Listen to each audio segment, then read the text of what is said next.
Meanwhile, we may indeed not have heard the last on the recent discovery of petroleum products in some wells in Ejigbo area of Lagos.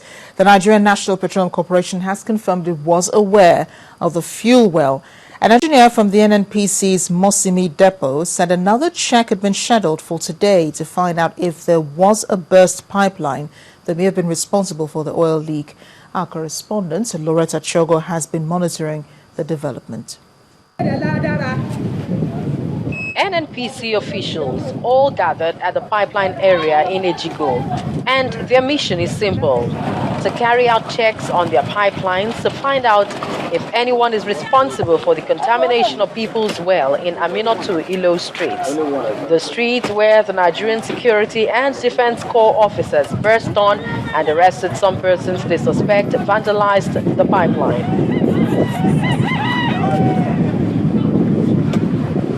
The scheduled evacuation of the petroleum product has been hampered. The federal government seals are on the gates of the suspected owners of the buildings. This house was visited sometime by my people from Mosemi, to evacuate contaminated products from their well. The resident here reported to the police at Ejigbo, and the police, the DPO, responded and came to me with a written document which I forwarded to my area manager. And back at the NSCDC station in Alausa, Ikeja, also in Lagos, the commandant who led his team on the arrest insisted in a press chat that the suspects are saboteurs of the nation's resource. PMS that belong to all Nigerians. People are yearning for good roads, they are yearning for better electricity, 24 hours, no interruptions. Of course, employment, youth employment, unemployment. So how do you expect the government to do this when you can see yourself from the tape? Some people in their own homes. It's sad. When asked if he was aware that the said suspect had reported their well contamination to the Ejigbo police station, his mood changed. Madam, you are very, very biased in your questions. We're talking about, you have seen the tape, you have seen the PMS coming out from the well. Did NNPC inform Nigerian Security and Civil Defense Lagos State Command? No. What about the police? No. So what are we talking about? All over the world, security agencies work together. Meanwhile, outside the NSCDC's gate, family members and lawyers of the suspects who had gathered earlier were dispersed by men of the NSCDC who disallowed channels from filming. One of the lawyers who spoke off camera, however, told us that the bail condition given for the freedom of his client is for the Lagos State Governor or his deputy or even a member of the House of Assembly to stand as sureties. Loretta Chogo, Channels Television News. And now to that story on the politicizing of appointments of judges rather than adhering to due process, a claim made by the president of the Nigerian Bar Association, Mr. Oke Wali. That's coming from a group which kicked off its 53rd Annual General Conference in Calabar, the Cross River State capital, with the theme Law, Leadership and Challenges of Nationhood in the 21st Century. Represented by the Attorney General of the Federation and Minister of Justice, Mohammed Bello Adoke, President Goodluck Jonathan said the promotion of constitutionalism and the rule of law is a priority for government.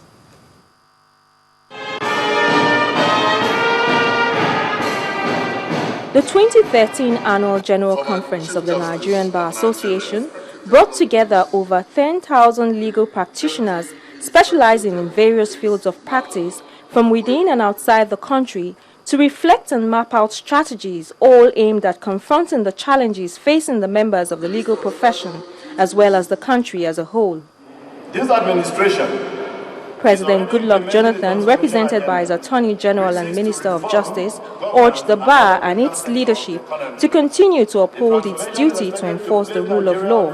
As we focus on the theme and sub-theme of this year's conference, let us be reminded of our sacred duty to our nation, the duty to be loyal and patriotic citizens, the duty to foster national unity, and cohesion, the duty to contribute to the quest for democratic consolidation, the duty to shun corruption in all its ramifications. The president of the Nigerian Bar Association, Quill, made a case for the independence of the bar and condemned in totality the politicizing of the appointments of judges. Judicial appointment cannot be job for the boys. It is a sacred duty, and only the best can be good enough. Henceforth, the Nigerian Bar Association will pay more than enough attention to the process, as we bear the brunt of the consequences of lack of due process. It must therefore be insulated from politics and favoritism. The Senate President, represented by Senator Victor Ndoma Egba, as well as the Speaker House of Representatives Aminu Tambuwal, in their messages assured Nigerians that they will continue to push law reforms that will strengthen the oneness of Nigerians in the face of its many challenges. The host governor, Lil Imoke, who is also a member of the bar, urged other members of the bar to reflect on the mood of the nation during the conference and deliberate on ways towards achieving effective leadership and good governance. As we approach the crest of a century as a nation, the examinations that are bound to arise from a conference with such an eminent and pertinent theme is an enterprise that this gathering of learned minds can indulge in and justifiably assert as time which has been spent constructively and productively.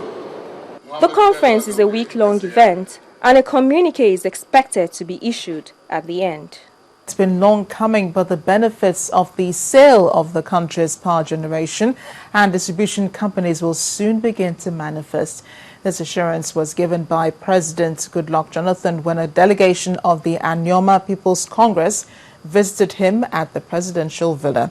The president told the group led by the traditional ruler of Asaba, Professor Chike Edozian, that his administration remains committed to significantly improving national infrastructure. The delegation thanked the president for the commencement of work on the second Niger Bridge and the approval of a cargo terminal at the Asaba airport. We're looking at what he has done, his antecedents, his pedigree. We are looking at since 1999 where he has been up to today by the special grace of God. He's Mr. President.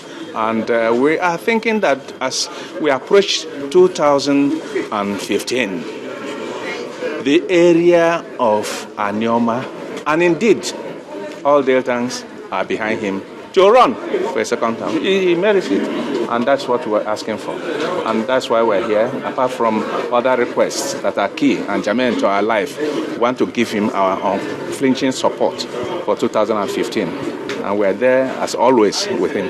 This is and the PDP. This is a president who said that it's too early to start talking about 2015. Is this not a distraction from... It's never a distraction, because we are saying come 2015. In perspective, we can say we are always there for him, just in case he decides to run. I think he has a right to decide that he wants to run.